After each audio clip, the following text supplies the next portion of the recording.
Hello and welcome back to this, my lovely little YouTube channel, World War II Books, Where to Start. I'm your host, Sir Edward Gray, reporting live from the Foreign Office. I'd like to invite you in today and have a seat, and we're going to talk about some biographies as a change of pace and different kind of direction World War II reading. So if you want around World War II long enough, you're bound to run up against biographies. It's a huge topic. There are countless bios of individuals who affected the war, directed the war, participated, changed the war, won the war, lost the war, etc. And there's often more than one or two or three for any particular individual if they're important enough to merit it, and they get revisited from decade to decade and era to era. So where to start? Man, it's a deep pool. There's a lot of material out there, but first I'm going to talk about types of biographies, and here I'm going to separate them by quality. Just like I do with my authors, A, B, or C as far as talent level, I also do with the biographies for clarity of vision and how they present the person. So let me kind of go through this. The first one I would say would be I went here, or he went here and did this, he went there and did that kind of style. It's more of a chronological ordering of a person's life with they were there at this important event, then they did this, and they killed so-and-so, then they organized this, and went to a march, a parade, got married, had kids, and by the end of it, you're like, well, now I know something about the person. That's interesting, but it's more like a potato chip. It's a light snack, it's not a full meal. So it's not that valuable, it's just a starting point. And then there's the type I call Through a Glass Darkly with Filters. So this is some of you are going to run across authors that are not that gifted in the actual writing department. They can't present their subject with any clarity. Or perhaps the person is so controversial and they have kind of a secret love affair with him that they want to present him in a softer light. You're going to tell you his life story, but at a distance. You're going to be really removed from the centrality of the person's motivations, actions, and repercussions of the person's life story, to the point where by the time you get done with it, you remember you got woozy several times during reading the book. You may have taken a nap here or there, and you're not quite sure what the guy is really all about. Sometimes it's done with the effect of the intent of distortion. Sometimes it's just a lack of talent. And I run across this more often than not in American Civil War history. There's a ton of bios out there that the authors just aren't up to the task of presenting a person clearly. So that's the Through the Glass Darkly thing. And then there's the third type, which is my favorite, and the rarest of the three. That's come on in and let me tell you a story. Sit down, have some coffee, and we'll talk. And that's when you really have a gifted writer who knows the art of biography well and can present their topic with crystal clarity and keep you intrigued all the way through. And all three of the books I'm going to cover today are in that last department there. So let's get started here. Let's hit it off with Speer, His Battle with Truth by Gitta Sereny. This was released in 1995, and it's a whopper. It's 720 pages, main body text. So we are really going deep here right from the get-go. Gitta Sereny was born in Vienna in 1920, and she experienced some of the early onslaught of the Nazi regime in Austria, and then she was also in occupied France for a while doing some relief work. So she was up close and personal with the Germans and the Nazi mentality, and she kind of knows it pretty well. And she got fascinated with Speer later in life. Now, Albert Speer was kind of one of the big boys in the Nazi regime of, that inner circle of clowns and miscreants and criminals that ran the Third Reich like a medieval kingdom. He was originally one of Hitler's favorite architects and wormed and skirmed his way into the inner circle in the 30s, and when the moment of destiny arrived, Speer was tapped by Hitler in a moment of what they thought brilliance to run the armaments ministry. And he took the football and ran and became very famous, one of the friendlier faces of the Reich. And after the war, his fame grew even more worldwide because he at Nuremberg, he managed to convince the jury that, yeah, he was guilty, and he accepted the guilt on a personal level for planning aggressive war and invading other countries and doing bad things. But that guilt should not transfer to the German people as a whole. And in addition, yeah, I'm a bad person, I did bad things in a bad cause, but nope, I didn't know nothing about the Holocaust. I don't know what you're talking about. These are unfortunate events that I can't speak to because I didn't know. And that's what got him 20 years instead of a noose. The Russians weren't buying it, but the Americans and British and French did. So he served his 20 years When released, he went on to become a successful author talking about the Third Reich, and his entire post-prison life was obsessed with the past. And Gitta Sereny takes us through this all in amazing, compassionate detail. She's not out to crucify the guy, like some other bios of Speer have done, nor is she out to just single-handedly excuse his behavior or remove the guilt from him. She really examines him as a complete human from cradle to grave, because she talked with him the day he died of a stroke in London in '81 when he was about to do a BBC interview.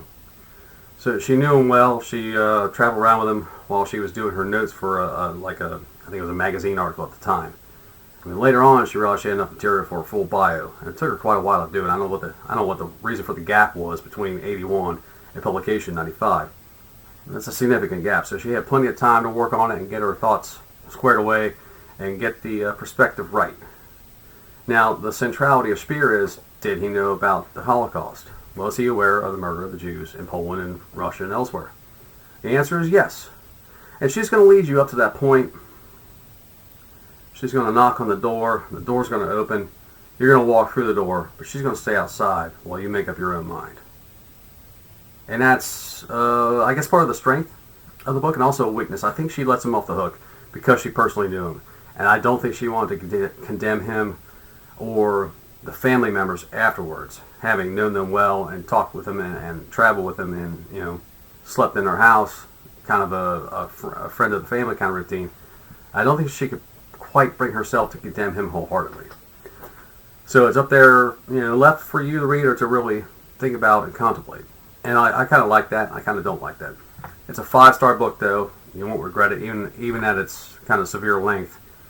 It's exceptional introductory material to that inner circle that ran the Third Reich. He's kind of the not goon of the entire goon squad. He's a guy you can actually kind of relate to, even though he's emotionally dead. But he's a far better intro point than Himmler or Hess or Goering as far as accessibility into the mindset of the Third Reich's leadership. So that's Speer's Battle with Truth by Gitta Sereny. And then we're going to move on to something completely different. And this was a hoot. Young Stalin by Simon Sebag Montifiore.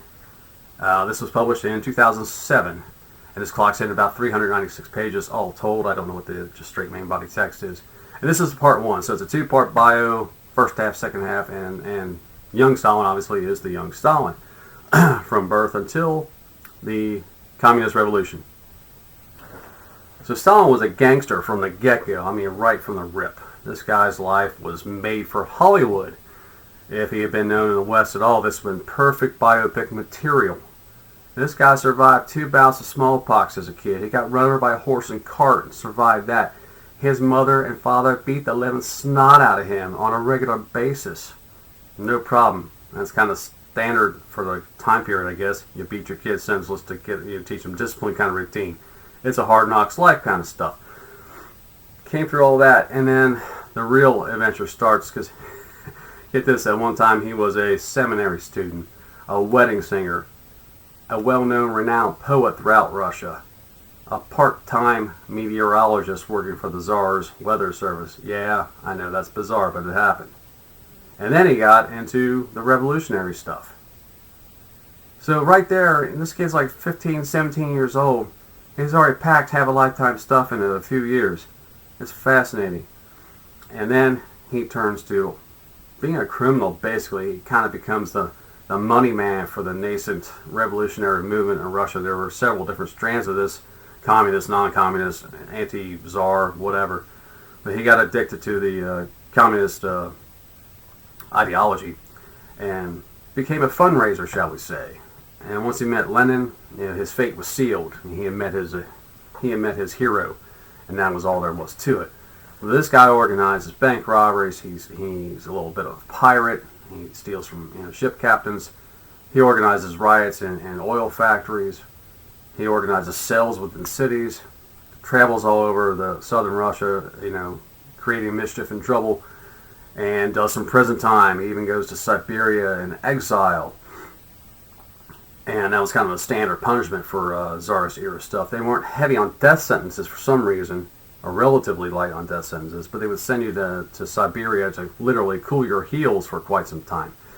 And there he ends up in a worn horse town with nothing to do but drink and find the local women, and he ends up shacking up with a 14-year-old for a while. So this kind of gets us into the Jerry Springer section of the book, which is fascinating and bizarre at the same time. And of course, if you get into Siberia, you can also escape from Siberia, which he did a couple of times.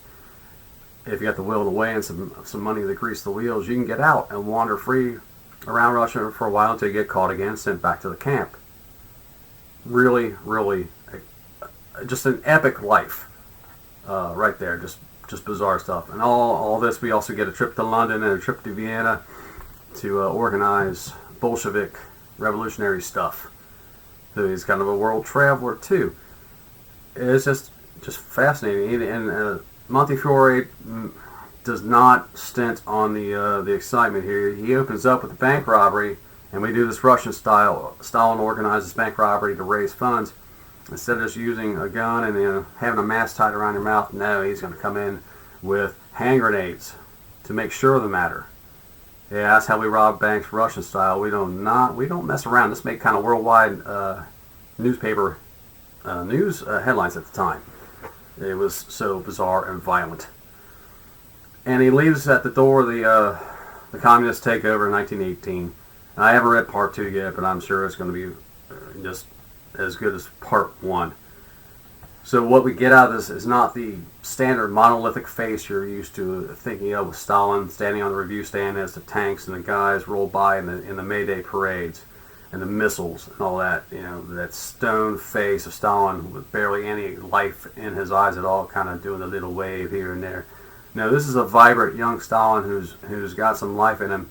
And what we do see is the beginning of the revenge mentality that he carried throughout his life. If you ever crossed him, disagreed with him, didn't carry out orders, didn't suit him in some way, he put your name on a list, and he remembered that list, and later on you were going to suffer. No doubt about it, at some point he was going to get you back. So I think it's indispensable for a different view of Stalin than we're accustomed to from that Cold War mentality hangover. This is quite different. It's not preaching communist doctrine or Bolshevik arguments back and forth. There are different theories of revolution. There are different theories of government and how to control the people.